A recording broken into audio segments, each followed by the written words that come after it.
Hi there, renovators. Permits. What are they? What are they important for? What do you need them for? More importantly, what are the consequences of not getting permits when you're doing renovations? That's what we'd all like to know. I know, but do you know?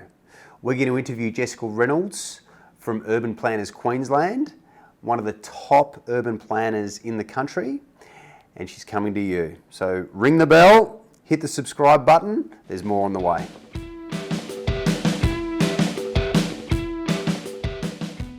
So hi there, renovators. We're sitting here today with Jessica Reynolds from Urban Planners Queensland. Thank you for your time today, Jess.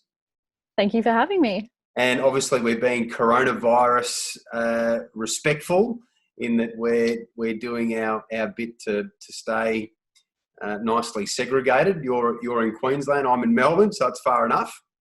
Yeah, no, it's I think we're definitely far enough. We're doing it online, so that's good. Good to have you with us today. Thank you. Just to give you guys a rundown, Jessica is from Urban Planners Queensland. Urban planners are essential in regard to getting your permits right, making sure that checking the yield on your property, making sure that you're basically sticking or adhering to all the council requirements, both inside your property and outside your property. So tell us, Jess, what do you like most? What can you actually offer some of these homeowners as far? I know your information can be quite high end, but what can you offer some of the homeowners out there, and why do you love what you do? Okay, so I'll firstly start by saying urban planner and town planner as the same thing. So they're interchangeable terms. So most of the time people will hear the term town planner. I prefer urban planner because I feel like town planner is a bit archaic. We're not just planning for towns anymore. But they're interchangeable. So don't get confused by that terminology. What we basically do is what you said. So the government has a bunch of rules and we know those rules, so we're able to guide homeowners, project managers, architects, designers through that legislative process, and then advocate for them during the actual assessment period.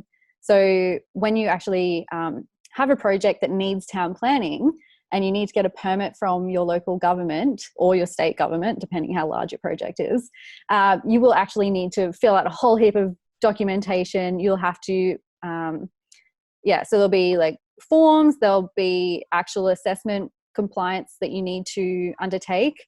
And then once you've actually lodged that application, it is a negotiation process most of the time, depending on who you're working with at council.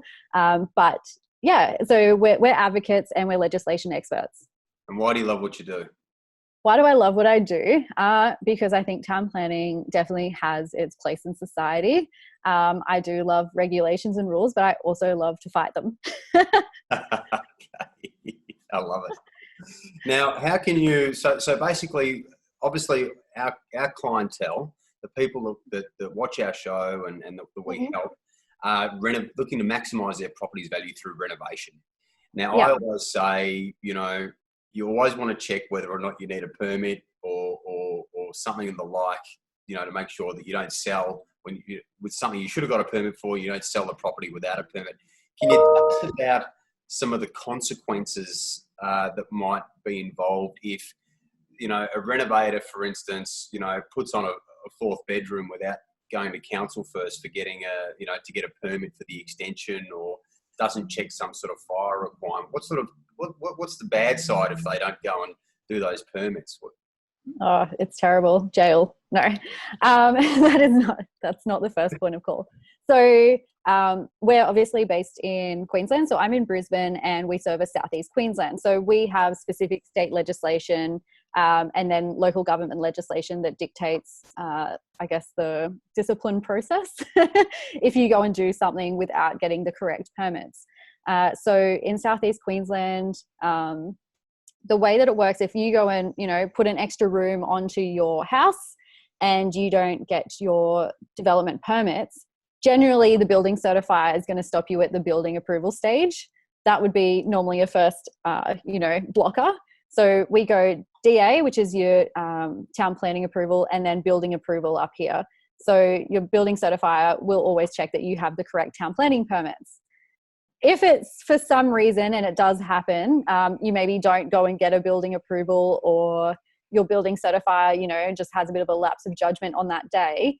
And then it becomes known maybe when you go to sell your property, or council do a check. So because there's a lot of aerial mapping information out there now for desktop, councils can actually just see what you've done on your site without ever actually accessing your property. So they might do a random check like that and go, hey, did they need a permit to do this building work? If they find out that you did, you get a show cause notice. So you'll get a letter. You might even get a visit from a council officer saying, hey, you need to, number one, prove that you didn't need a town planning permit for this. You might get that we know that you definitely need a permit for this. Or, you know, yeah, normally those are the two main ones. It'll be, you know, justify what you've done. If you come back to them and say, oh, sorry, we'll lodge our development application now, that's normally a good point of call. And so you can lodge your application, but it doesn't mean you're going to get a guaranteed approval. So there are instances where people have maybe changed a roof line in the past, and they've gone through this application process, council have still refused it, and then they've been ordered by a judge to knock down the roof and change it back to what the original, you know, it should have been. So there's things like that. If you choose not to go down that path and you fight it, and then, or you don't change it, maybe you just ignore the show cause notice completely, what will happen is you'll get an enforcement notice. So that's a bit more of a next level. And then that's where it sort of starts getting a bit more legal, and you probably want to start getting solicitors involved. Now, what if you put your place on the market, you didn't get a permit for the 4th bedroom, and you sell your house to somebody who pops up one day and they say, hang on a second, we didn't pick this up. You obviously needed a permit for it. I mean, I'm just going through the worst case. Well, yeah. So if you sell renovate. it, and then somebody else buys it, and then only once they've bought it and it's all settled, and then it goes, oh, here's an issue, the permits sit with the land. It doesn't sit with the previous owner. So if you need a permit and you've just bought a property that doesn't have a permit, it's up to you to resolve that. Okay, so the purchaser, so if you don't pick it up in the section 32, that, you know, that there's a 4th bedroom instead of 3 bedrooms, and you buy the property, then you don't have to. There's no comeback on the previous owner as such. It's the current owner that's got to deal with the issue. Basically, from a town planning perspective, we don't care about the previous owner. That's not in the That's not in our legislation. We can't deal with that. Obviously, if there was some sort of That's almost buyer beware as well. Oh, totally buyer beware. That's why it's really important to do all your due diligence and make sure that you are involving everyone when you buy a property. But ultimately, if you want to take on a previous seller who has sold you something and you feel like they didn't give you the right information, or the real estate agent didn't do the right thing, obviously that's a different legal proceeding. It wouldn't be through planning and development. No, but there could be comeback potentially on a seller that didn't disclose a change in the section 32 or something like that because they didn't get a permit change. Yeah, and you'd have to, you know, I guess go through the correct channels and make sure that was the thing. Sometimes, as I said, some people might have done additions to their houses, you know, 20 years ago, and then are selling it for the first time and don't have permits. Like, you know, it's pretty hard to come back on someone like that. So there'd have to be some sort of, you know, misinterpretation, or, you know, actual, you know, somebody doing the wrong thing on purpose basically would have to be proven. And what do you generally see people getting permits for when they're doing renovations, and maybe even? So again, Southeast Queensland is what we deal with, and every local government is completely different. They have their own legislation. So say in Brisbane City Council, there might be triggers for town planning assessment that aren't necessarily triggers on the Gold Coast. I see. But from basic standpoint, if we went a bit overarching, things that can trigger town planning permits can be things like if you're in a character or heritage area. Yes. So it's very important that you maintain streetscapes. Yes. You maintain original material. So we obviously have the Queenslanders up here. Yeah. And so for Queenslanders, you know, you want to retain that tin and timber look. You want to retain the front balcony. you know, window hoods. There's a lot of cute little elements that councils want to see maintained. And when you do renovations or extensions, especially along the front facade, that those things are firstly maintained or retained, and then that the new renovations are going to be complementary. So that's one sort of major trigger that we see up here in Queensland. Other ones can be, we have a small lot code. So if you can't comply with particular setbacks, building heights, wall heights, things like that, they might trigger a town planning application as well. Okay, great. Yeah, I mean, I talk about renovation fitness to people. You know, I basically say, look, you shouldn't undergo or you shouldn't undertake a renovation unless you are renovation fit. In other words, have you got, you know, your bank lined up? Have you got enough money to do it? Have you got the right builder? Have you got the right agent? Have you got the right team together? And definitely the permit side of things is what I would consider is something that you want to get right. You know, you don't want to definitely heritage issues. So how can somebody use your services, and what should they be using your service for before they undertake a renovation? Yeah, because, you know, for some people they would go, oh, well, you know, we'll just put on an extra room, or we'll just, you know, paint out the front, or, you know, they'll just go and do these things, but not really know that they should probably go and speak to a professional. So how might you be able to assist? So if you're looking to renovate your house and you're not entirely sure what permits you're going to need, firstly, there's a few people you can talk to. So I wouldn't first recommend go and speak to a town planner, because most renovations aren't going to actually trigger a town planning application. We're not like a building approval where everyone needs to do it. We're not making sure your house isn't going to fall down or you're compliant with fire regulations. We're more looking at the uses, the aesthetics, making sure your setbacks are correct against town planning legislation. So your first point of call, if you have, you know, you want to put an extra bedroom on, I would be firstly speaking to your designer or drafter or builder, whoever you're getting your plans done through. You could also talk to a project manager, such as yourself. Generally, project managers and designers have a good understanding of when a town planning application is going to be triggered. If you want some quick free advice, always call your local government. So they will always have a town planning desk where you can call them up and say, hey, this is my address, this is what I'm thinking of doing. And they will give you free advice. That's why you pay rates. And yeah, those are probably the first point of call. So they'll be able to confirm whether you need town planning or whether you need to investigate it further. So the local government or your designer or your project manager might say, hey, I'm not really sure if you need a town planning application, but I think it might need one, or I'm just not sure. That's when you would then go and speak to a town planner, a professional town planner, who will then again look at your site, look at the site particulars, and they will figure out, is this going to need us, basically? And then if it does need a town planning application, we'll talk you through that process. Okay, so basically council is the first point of call. The project manager is the first point of call. If it's a bit tricky, maybe council. And if it's even trickier, then sort of town planning. Yes.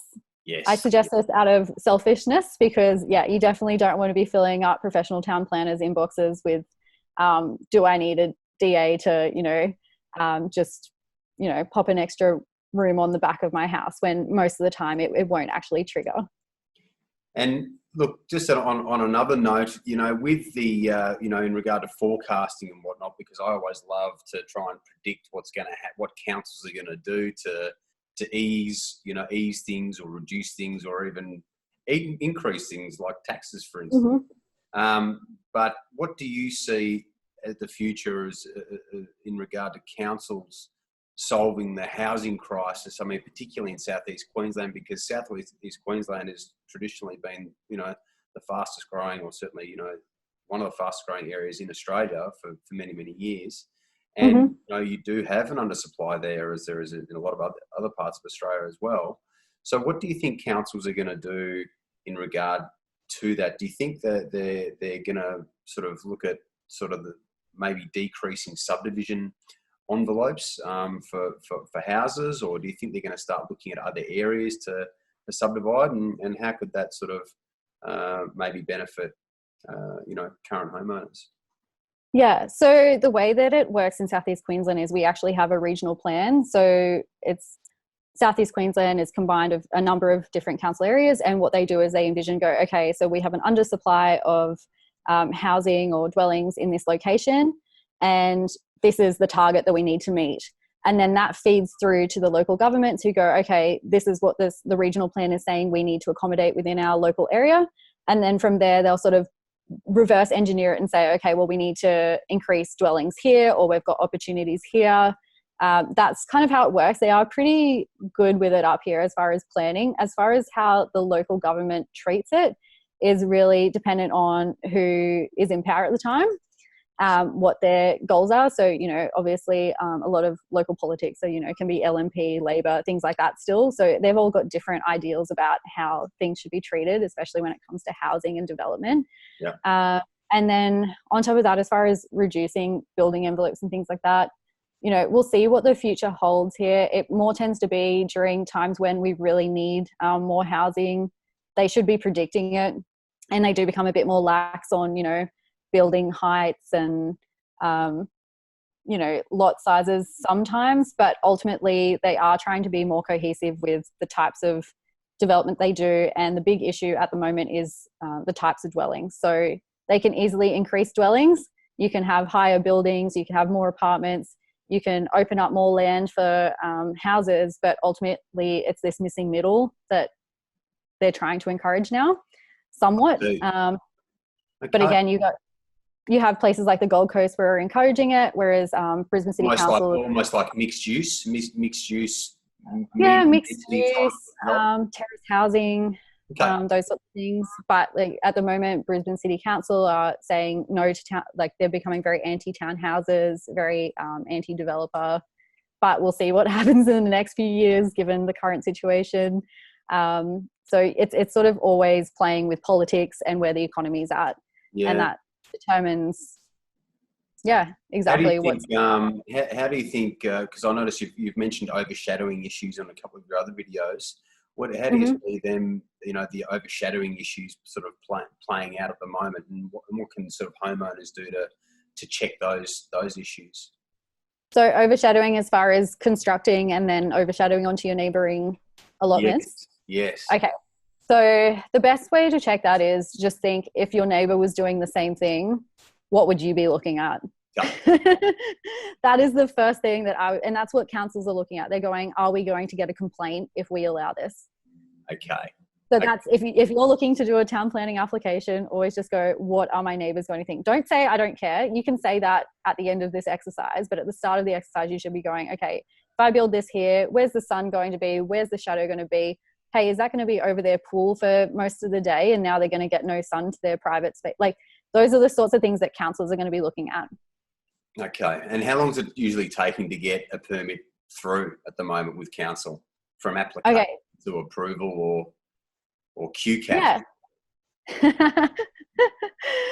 So most of our applications, actually, if they don't get approved, go through the Planning Environment Court, which is a much longer process than QCAT.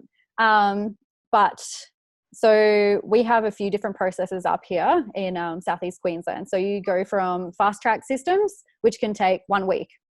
So if you have a very compliant house renovation, say you are popping that 4th bedroom on, it does trigger assessment, but you are ticking all those boxes, you're approved in a week. If you're, say, doing a 3-story house in a location that maybe has a combination of 2- and 3-story houses, you might be in there for 5 weeks to 3 months, depending on how compliant you are. If you're not ticking all those boxes, the longer you're in council, the longer you're negotiating. I see. And the longer your bank bills are piling up and tradies are waiting and the holding costs are increasing. Yes. So it's very important to be upfront, I guess, with your consultants. And that's why project managers are really important in this instance, or knowing what you're doing at least, because there's always that balance of time and money, and then obviously quality. But ultimately, when it comes to design, if there's a particular design you want, you're going to have to accept that there's going to be maybe a bit more time and money. If time is your major issue, then you're going to have to accept that maybe your design's not going to be the one that you wanted. Yeah. I totally agree with that. I mean, the amount of times that we've been caught up with councils because, you know, the neighbour's not happy with something, or You know, there's Yep. a tree out the front that shouldn't, we think shouldn't be there, but obviously everybody else in the street thinks it should be there, and you know, it can get caught up for months. In fact, one of our hearings has been pushed back, I think, about 3 months because of the virus, until everybody sort of converts to doing things online. So councils, if you're listening out there, we're having this interview right now, VCAT, QCAT, NCAT, we can all do it online. We can FaceTime from that tree. FaceTime from the tree too, if you like. Get the drone out there, look at the tree on Zoom. Jess, that's been really great information that you've given us today, and you know, we always try and look to interview the best. You know, obviously, you know, a project manager, as you say, might be able to help out with some of those things, but you know, if you're going high end, you can always, you know, come in for the lower end information, but the lower end information can never give advice on the higher end. So I thank you for your time. Thank you for having me.